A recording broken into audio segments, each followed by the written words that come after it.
Ernie, Halloween is coming, and I can remember as a kid being so blessed getting all this wonderful candy, and I always prayed that I would not get coconut, Yeah, but a Butterfinger. yeah, yeah. The Butterfinger was an amazing brand. It had been around a long time, and I started working at Nestle in the early '80s because, like I had said, Pacific Pioneer and myself, we always wanted to keep our foot in other things. We have a variety of work that we did. It wasn't just about music. Music became the most famous for us because of the bands that we worked with. But the corporate piece of Pacific Pioneer was even probably twice or three times bigger than the music piece because I never wanted to get pigeonholed. I never wanted to be, oh, yeah, you're Pacific Pioneer, the guys that do the album covers. Well, yeah, we do album covers, but we work for Fortune 5 companies. I've worked for Coca-Cola, Nestle, Kraft, InBev, the largest brewery in the world, all these major corporations, Rockwell, Honeywell, you name it, Time Magazine. I've worked for all of those companies and music. But, the music part of it became, like I said, the thing that really was able to open doors for us. It also closed doors because people were afraid of us. And I think I had shared that story about Nestle when I first started working with them. After we did the Chicago Marathon, what happened was we called a sales guy that worked for Pacific Pioneer. His wife made jewelry with safety pins and beads and stuff. And she'd go to these jewelry shows. And she met this woman there who loved her stuff, and they started talking. And oh, what do you do? Well, I work at Nestle. Work there. And what do you do? Oh, well, my husband's in advertising. He's a salesman. Oh, well, you should have him call me. So they became like this link that joined the sales guy at Pacific Pioneer to them. We went on a sales call, and we met with the person that we were supposed to meet with had moved to another division, and so but she had left message that we should meet with the guy that took her place, a guy named Todd Thompson. And Todd was probably the straightest guy you'd ever see. You'd think he was an FBI agent. But little did anybody know, at night after he got home and took the suit off, he'd put on his headband, bring out his lava lamp, and he was a Grateful Dead head, and you would never guess it in a million years. And so when he met us, we had shared some of the stuff that we had done corporately, and he wanted to know more about the record stuff because he was a total music. So he gave us the first opportunity at Nestle to do the Chicago Marathon. Nestle would do a pasta feed, but right before the race for the carbs and stuff with the pasta feed. And so we did all that. We did all the advertising promotion for it, and it became very successful. So he then moved from that part of it to another division, which was confections, where he became the brand manager for Butterfinger, along with a few other candy brands. Butterfinger was one of their bigger brands. And when he took it over, it had already had an association with Bart Simpson. And to just back up a quick second, how that happened was the guy that was in there before Todd was friends with the guy who created The Simpsons. And The Simpsons were little bumper spots on the Tracy Ullman show. They never were really, they became big later because of the Tracy Ullman show. They had a chance to sort of, and I don't know whether you ever watched Tracy Ullman, but there were these little bumper spots that came on with The Simpsons in it. And they lasted maybe, 10 seconds or 20 seconds during her show. So it became very, well known. And the brand manager of Butterfinger was friends with the people that created The Simpsons. And so they did a deal where they signed Bart Simpson to be the spokesperson for Butterfinger, right? So then at that same time, the Simpsons started really coming on big, and Bart Simpson became the amazing phenomenon that he became a superstar. And Butterfinger brand just went through the roof. It was already up there. It was in like maybe the top 10 or 20, but it was never in the top. And because of Bart Simpson and that association, it became huge. Okay. The brand is now probably number 3. Okay. And during that time, there was a board meeting because there was some controversy about Bart Simpson representing a Nestle brand, because Nestle was, they're Swiss, they're pure, they're healthy, they're all these things, and Bart Simpson was an underachiever. Okay, and that was not a good thing. That sort of was a misrepresentation of Nestle corporate and one of their brands. And it's funny because I heard this story through Todd, who inherited it from the guy that he replaced. And what had happened was they were having this meeting to get rid of Bart Simpson, okay, because he was totally against everything they stood for.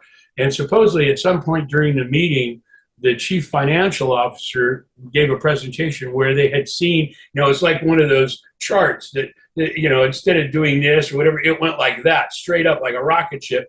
And so they looked at all the profits and stuff and said, well, we'll just leave it.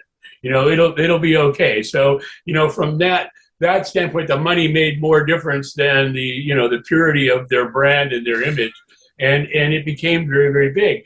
At a certain point after, when my guy took it over, there was a renegotiation. At that exact time he took it over, the other guy moved on, Todd took it over, and there was a negotiation between Bart Simpson and and Nestle. And Bart Simpson people wanted more money because now Bart is a big star. This is a couple of years later. The brand is spiked. Everybody knows Butterfinger and all that stuff because of Bart Simpson. And the Simpson people wanted more money, and Nestle felt, as the corporate mentality works, we don't need him. We don't need Bart Simpson. We got a winning candy bar here. So they dumped him, right? And didn't renew his contract. And the chart that was doing this, okay, then started doing this, okay? So, and very quickly, because it got out there and it was like, now Bart, Nestle's not cool anymore. Butterfinger's not cool anymore. Okay, so they needed to be cool, especially with young people, because that's really who Bart Simpson attracted, that mentality, right? And so what happened was they needed something. They needed something because the sales started declining. They needed something. And Todd, the guy that I had worked with at the pasta division, the Contadina pastas, called us in and he said, okay, we've got this issue. We need something that's going to relate to young people. We need something really quick. We need to do, because the sales are declining, people are concerned. The Simpson people won't even take our call anymore. Okay, because now Bart Simpson and the Simpsons are huge. Okay, they're the biggest thing on television.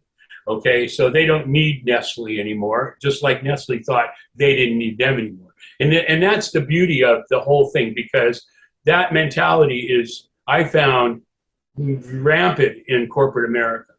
Once you help them make it or start to make it, they don't need you anymore. In our case, sometimes it would be, they don't need me anymore, they got somebody else. Or now that you've made us big, we need a bigger agency because bigger ideas come from bigger agencies. Everybody knows that, which is a total misunderstanding of creativity and how that works. But anyway, so all this is going on. Called us in, gave us a brief. So he came up with this idea of giving the finger Butterfinger, because young people also, everything else that was going on in the world of music, punk rock, okay, and grunge, that was the big thing. It was really coming on. I had a tenant who had a young son that was like 15 or 16, and he wanted to go to the concerts and stuff, but his father didn't want to go, so I would go with him, and I'd go to all these punk where they had the mosh pit and everybody's and I'm sitting back there and feel like Methuselah, I mean, it was crazy. But it was becoming the sound where music was going, where young people were going. So understanding that, I came up with this idea of giving the finger Butterfinger, because when you went to a concert, the one, aside from the mosh pit and all the craziness and the music being completely different, this became the symbol of, man, you're awesome. You guys are great. Two of them. You guys are the best. Okay, that, my generation, when you did this, that was a bad thing. That means you went outside and everybody squared off.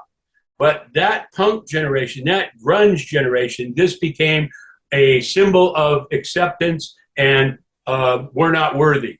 Okay, so give them the finger Butterfinger seemed to be a great thing to reach to these people because they understood it. If Nestle could stand up and go, hey, that would be it. That's all they'd need. So I did this design that you see over here with a Butterfinger unwrapping and give them the finger and then Butterfinger on the bar in the middle. And that was our presentation, along with, okay, here's the clincher.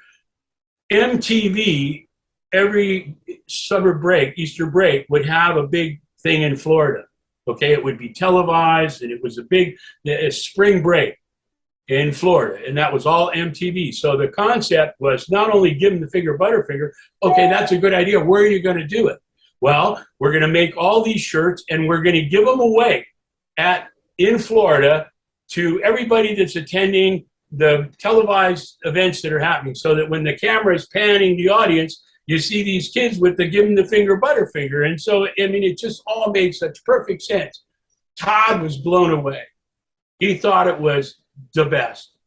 The problem came in with when the upper management saw it.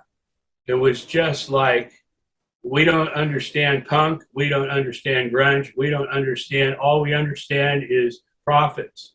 And we need to, this has nothing to do with that. They just didn't see it. They didn't get it. On one hand, they're telling me, here's the market we want to hit. Show us how we can hit them. Well, we hit them right between the eyes, and these guys didn't get it. So what ended up happening was we did, I think, 100 shirts, and all the executives got it. And it never went any further than that. Okay. A couple years later, but there were people internal, and the internal people were constantly moving around. They'd be on this brand for a while, and then they'd move them over here and put them on this. And if there was a new acquisition, they'd put them on that. It was all marketing people. They didn't have any creative. We were the smallest agency. There was an authorized vendor label of, I think there was 10 agencies they could use. We were the smallest. We were like David surrounded by Goliaths. It was really like that. But we were the most creative. So we kept taking work away from these big agencies, and they hated us. So it was the perfect place we needed to be. We were a real thorn in their side, which is what I love to be. If I can't be sugar in the gas tank, I'll be a thorn in your side. Okay. And that was always the mantra of Pacific Pioneer, because we were the little guys. I wrote a story about it called The Little Company That Did. And we did it in a lot of ways, and a lot of ways that people don't know. Before I did the Give 'em the Finger Butterfinger, one of the things that I did early on for Todd was he needed a promotion for college campuses. Okay, remember when this is now? This is like the 80s. The whole hippie thing is still moving. The music scene is happening. And so he needed something that he could do on-campus promotions for Butterfinger. So I did this peace symbol with the little Butterfinger BBs going around. Oh, well, that's the one that talks to me. Yeah, that is the one that talks to me. It did really, really well on college campuses. I've seen pictures of people on Facebook and in a movie where the poster's hanging on the wall, during the scene or in that shot. It's in there. It's like seeing a shot of Deborah Harry with the group, and she's wearing a Licorice Pizza logo on her shirt. It's or what's her name from Tomb Raider, the big star. She was wearing the Medusa shirt that we did for Alice. And so, it was sort of that kind of thing when you see this on college campuses, and kids kind of knew it. So that was the project that I did before this one.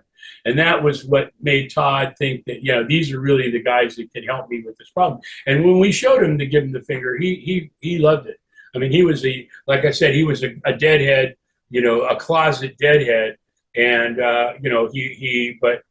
he was young thinking. And the problem sometimes with corporate work is that you get a lot of mentality like that. They just don't get it. They're too conservative. They're too tied up with, they lose touch. Remember when we were young, we were in touch, and we'd look at older people and go, man, they don't get it. I remember my parents saying to me, "What, this Elvis Presley, what the hell do you see? The guy's Satan." He's like, my parents were very conservative, and they just didn't get it. They didn't get it. It just like people my age don't get it. There are things that young people do today and music that does it. I don't get it. I guess it was because my mother she always had a radio in the kitchen. She was always cooking, and she would play the big band music. That was the music that she grew up with, and she would dance around, and, grab me, and it was just a wonderful time. And people associate music so much with experiences they have in life, and that's one of the other things that you and I have talked about this Yes. before. And one of the great things about the people on the block here, they really like the stories. And as long as those stories live on, I'll live on. It's kind of funny like that, but, and I think everybody has a story to tell. I've just been blessed enough to have stakes in the ground along the way that sort of defined who I was and what I'd done, and, the corporate work is not so much. I mean, that changes with whoever's running the brand, but music, that stays forever. That's like, Kilroy was here. People use that logo, and it was from the Second World War. It's just amazing to me sometimes when I sit back and think about what I was able to do, and thank God every day for people like yourself and the wonderful people that live on this block with us. Your show is incredible.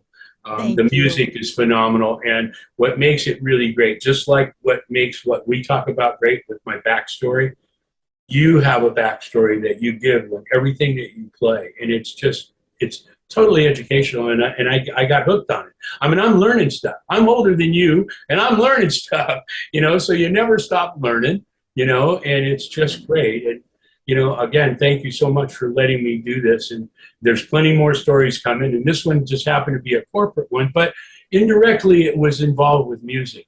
And for the songs, I was waiting for that, Ernie. Yeah, you know that. Yeah. Well, we could play the Butterfinger or the Nestle national anthem, or better yet, because punk and grunge were so important in that time, with the thinking that went into doing this logo and these other pieces, I think that, the Sex Pistols for me and God Save the Queen was just a great song. The other song that I'd like you to consider, or to play both, would be Billy Corgan and Smashing Pumpkins with Tonight, Tonight. I wish I would have been able to do, just like I wish I would have been able to do an album cover for the Beatles or some of these other bands that we weren't able to do. I wish I could have done something for the Smashing Pumpkins. I wish I could have done something for the Sex Pistols. I wish I could have done something for Green Day. I think that I could have really, especially the way album cover art, it's not important anymore. It's what's ever on YouTube, and it's this big, and, they try to keep a resurgence going on with bigger formats and stuff. And when we did the box set for Alice Cooper, there was actual vinyl albums, and there were CDs and DVDs, and, it was really interesting. But, it was a time in an era that, just like when I used to listen to my parents talk about, when bread was 25 cents a loaf and they could fill their gas tank, the gas was like a nickel a gallon, it's like, okay, we all have our moment in the sun. And I want to thank you again for letting me have mine every week. So you are really welcome, Ernie. And I'm going to play with that. I Want Candy by the Strangeloves. Oh my God. And Black Flag. Were you into any of those bands? I mean, it was so hard to pick ones. And I wasn't really a big follower, just like rap. I mean, I like Eminem, so I'm out of it. I like some of the rappers, but to me, I just don't understand the music. And to me, I'm more like the Beatles and the Rolling Stones and the Eagles and, the Grateful Dead and Canned Heat. I mean, those guys boogied down, man. And, I saw you got a lot of response from the show we did on that, People were still requesting Canned Heat songs. I'm going to play one this weekend. Oh, great. Well, I always look forward to your show, Joyce. I mean, not just because I'm on there, but because you have such an eclectic sound of what you're doing. And your husband has such a great radio voice. My God. He's in both of you. And I listen to, out here where I am, I listen to Rick Dees. He's a big DJ here in the desert. And he's been around forever. But there's a certain professionalism that he has that most don't have, especially the young. And you have that professionalism. You are true, because you know the history, and because you educate, and because it's more than just pushing a product. You're able to drill down on a lot of this stuff and make it very interesting, where I look forward, even if Ernie's Corner wasn't on there, I would be looking forward to listening to your show on Saturdays. It's a great show. I truly take that to heart. Thank you, Ernie. That is so kind of you. Well, but you put in the work. It isn't like somebody does it for you and you just step in. Rick Dees does the work. His wife does all the voices. I mean, they do it. Howard Stern, people like that. Those are the greats. You're one of those. In my opinion, you're right up there with that. You Oh, really thank you. Thank you so much. Well, it's so are. funny. We're in the same radar because I'm playing Rick Dees as well, too, this weekend with Disco Duck. Yeah. Exactly. Yeah, he was good. I like him. I mean, in the desert, we don't have a lot of choice, but he is probably the number one jockey here, and it's interesting all the crazy stuff he does, and I mean, it's really it's kind of like what radio was and should be, unlike where it is today with all this pre-programmed stuff, and you don't really get disc jockeys as much as you get commercials, I know. and it's just not the same. It's just not the same. But then again, I guess nothing is, if it stays still and doesn't move on, then people get down on it for that, so, but, thank God for people like you and the block party and like I said, the wonderful people that live on the block. I'm learning more and more, and I get such a great response. I mean, the Flo and Eddie thing is almost 600 views just on what I posted. Wow, that's great. People love it, and people love Flo and Eddie. I mean, and there's plenty of stories there too. So we got plenty of stuff in the pipeline. So thank you so much, and we'll see you next week. Peace out, Ernie. Peace out. Peace out. There you go. Love you, Joyce.